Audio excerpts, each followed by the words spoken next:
Hi everyone, today we are going to learn 3.6, which is proof theorems about perpendicular lines. If two lines intersect to form a linear pair of congruent angles, then the lines are perpendicular. So this means if angle 1 and 2 are congruent, which means they're the same measure, line G is perpendicular to line H. If two lines are perpendicular, then they intersect to form four right angles. So if we look at our diagram, if A and B are perpendicular, then angles 1, 2, 3, and 4 are all right angles, which means they're equal to 90 degrees. If two sides of two adjacent acute angles are perpendicular, then their angles are complementary. So if we know that line AB or BA is perpendicular to line BC, then angles 1 and 2 are complementary, which we know the word complementary means that when two angles are added up, they equal 90 degrees. All right, so let's kind of put all of those theorems together. So in the diagram, line RS is perpendicular to line ST. We want to find the value of x. So since RS and ST are perpendicular, that means that this angle is equal to 90 degrees. So 2x and 20 degrees, those make up this right angle, which means those two angles are complementary. So 2x plus 20 is equal to 90 degrees. So let's solve for x. I'm going to subtract 20 from each side. So 2x is equal to 70. Divide that by 2, so x is equal to 35. All right, let's try this again. So if we know that RS and ST are perpendicular, what is the measure of this angle? Well, it would be 90 degrees. So that means that this angle, 25 degrees, and this angle here are complementary. So 25 plus x plus 25 is equal to 90. Combine like terms. 50 plus x is equal to 90. Subtract 50 from each side, and x is equal to 40. Perpendicular transversal theorem. If a transversal is perpendicular to one or two parallel lines, then it is perpendicular to the others. So if H is perpendicular to if H is parallel to K and J is perpendicular to H, then that means that J is also perpendicular to K. Lines perpendicular to a transversal theorem is just saying in a plane, if two lines are perpendicular to the same line, then they are parallel to each other. So if we know that lines M and P are perpendicular and N and P are perpendicular, this means that M and N are parallel. Distance from a point. The length of the perpendicular segment from the point to the line. So if I look at my diagram here, if I want to figure out the distance from point A to my line K, I would have to figure out what is the perpendicular line here, and then find the distance from this point A to my line K.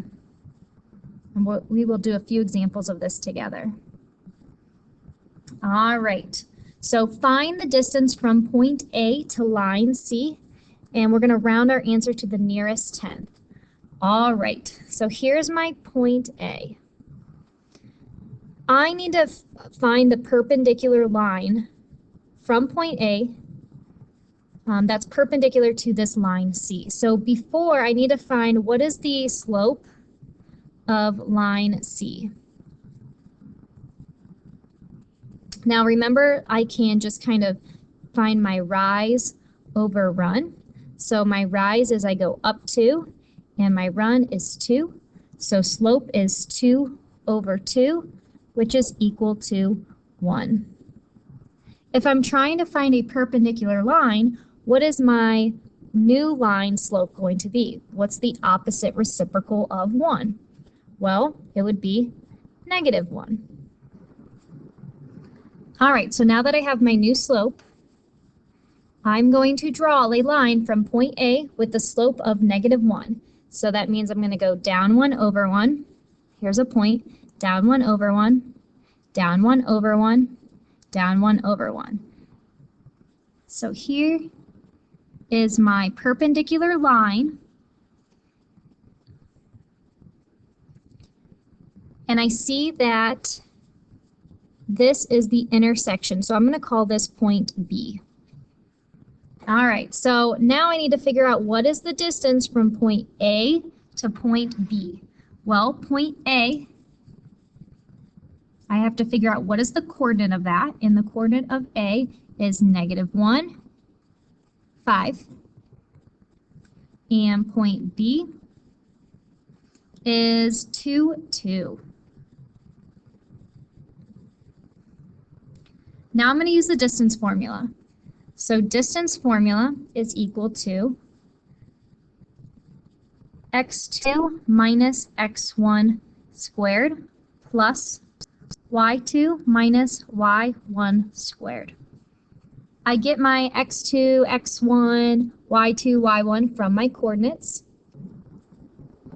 So I'll call this x1, this y1, x2, y2. All right, so let's plug in these coordinates into our equation. All right, so this then becomes x2, which is 2, minus x1, which is a -1, squared, plus y2, which is 2, minus y1, which is 5. And I'm going to square that. Then let's simplify. So this becomes 2 minus a -1, which is really 2 plus 1, which is 3. Plus, I have 2 minus 5, which is a -3. I'm going to square this.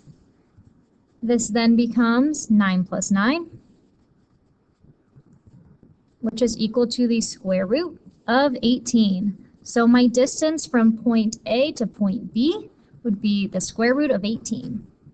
And it did ask to round my answer to the nearest tenth. So if you plug this in your calculator, you will get approximately 4.2. That would be rounding to 1 decimal place. All right, let's try this again now. So I want to find the distance from point A to line C, and I'm going to round my answer to the nearest tenth. All right, so first, let's figure out what is the slope of line C. So I need to figure out what is the slope of line C. And remember, slope is rise over run. So I'm going up 1, 2, 3, 4, 5, 6. And I'm going over 2, so 6 over 2, which will simplify to 3. So now I need to figure out what is the slope of my new line. Well, if they have to be perpendicular, because that's the only way I can find my distance, I need to figure out what is the opposite reciprocal of a +3. Well, that would be -1/3. So that will be the slope of my new line. So let's draw that. So if I start at point A, a slope of -1/3 means I'm going to go down 1 over 3. 1, 2, 3. Down 1, 1. And I'd kind of be hitting here. So there's my new line, which means it's perpendicular to the purple line. So point A is at the point 0, 2. And my new point where those two lines collide, I'm going to call that B. That would be the point 3, 1. So just like the previous problem, I need to find the distance between A and B, so I'm going to use the distance formula. Distance is equal to the square root of x2 minus x1 squared plus y2 minus y1 squared. Looking at my two coordinates, I'll call this one x1, y1, and I'll call this x2, y2. So now let's plug in our coordinates into our distance formula. So I end up getting 3 minus 0 squared plus 1 minus 2 squared. So this simplifies to 3 squared plus 1 squared, negative 1 squared, which then gives me 9 plus 1. So this simplifies to the square root of 10. So my distance is the square root of 10, but it asked me to round my answer to the nearest tenth. So this would be equal to 3.2. And I'm done.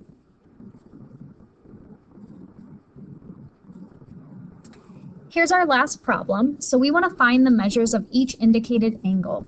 All right, so if I look at my diagram here, I have a lot going on. So I know that these two lines are perpendicular. How do I know that?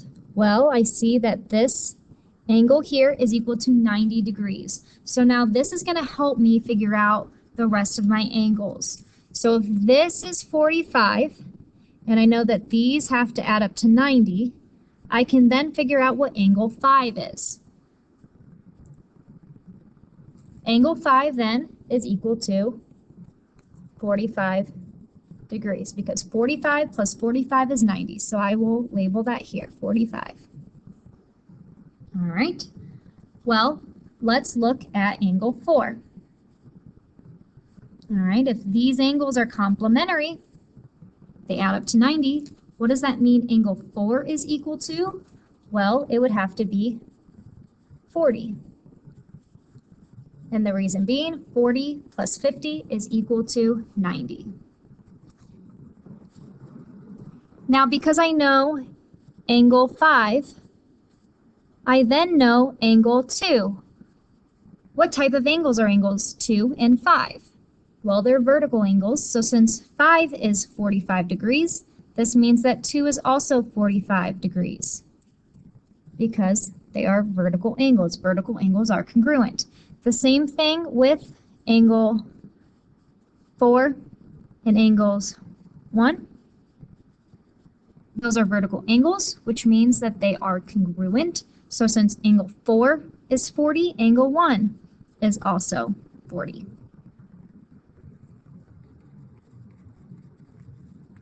So now I just need to figure out angles 3 and angle 6. So angle 3 is right here. Well, I know that angle 3 is complementary to angle 2, which means angle 3 has to also be 45 degrees. And lastly, I have angle 6 here. So 6 is complementary to angle 1.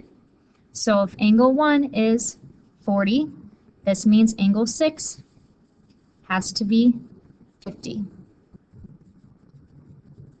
I found all my angles, and so I am done.